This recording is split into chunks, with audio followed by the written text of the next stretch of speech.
ni kuki uri mu iterambere ariko roho yawe ikaba iremerewe? Iterambere no kuremererwa kwa roho. Ikaze ku rubuga uri uw'agaciro. Ndabasuhuje aho muherereye ku isi. Mwaramutse cyangwa se mwiriwe. Kuri mwe bashya murisanga muri twe.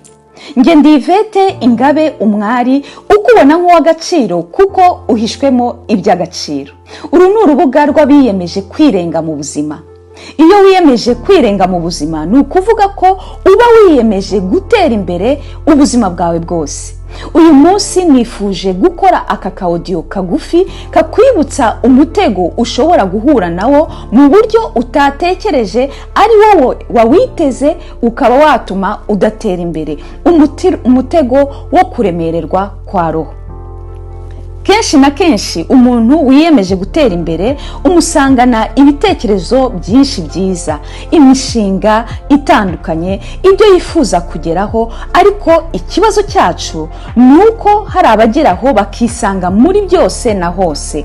Ngaho imishinga myinshi itandukanye, ngaho ibikorwa byinshi, activite nyinshi zitandukanye, ngaho gushaka ubumenyi icyarimwe, kugira ibyifuzo byo gushaka ubumenyi icyarimwe cyangwa muri byose. Noneho na za media zarabyongereye, ukisanga ukishyira ku mbuga zitandukanye, mu magroupe menshi atandukanye, mbese ugasanga uri muri byose, mbese ugasanga bari muri byose. Aha roho yawe igeraho ikaremererwa kubera kwikorera iyo mitwaro yose. Ibi bishobora gutuma uta inzira yawe. Tora bike ahantu hamwe hangombwa. Ushyira ibitekerezo byawe n'imbaraga zawe igihe kirekire gishoboka, aho hantu hakuzanira inyungu. Ibindi byose ubigabanye cyangwa se bimwe ubivemo.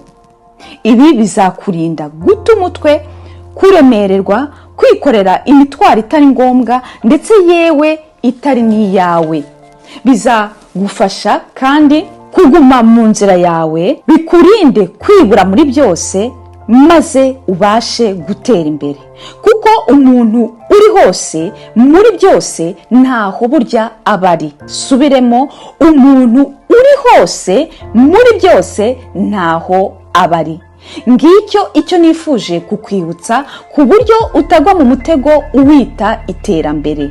Mbaye ngushimiye uri uw'agaciro. Sangiza mugenzi wawe abashe kwirinda uyu mutego, bityo agire gutoranya maze atere imbere. Mukore kandi subscribe, like ndetse mwihe uburenganzira bwo kwandika aho munsi uko mubona iki kiganiro. Ibi bifasha kubona ibyifuzo by'ibiganiro. Mufite ibibari ku mutima mwifuza kunsangiza ntimutegwe rwose, murisanga mwanyohereza ubutumwa kuri 00 31 65 75 28 477. Subiremo 00 31 65 75 28 477. Funguye amaboko yombi mbashe kubafata ikiganza, maze mweme mubashe kuba abo mugomba kubabo naho mu kiganiro gikurikira.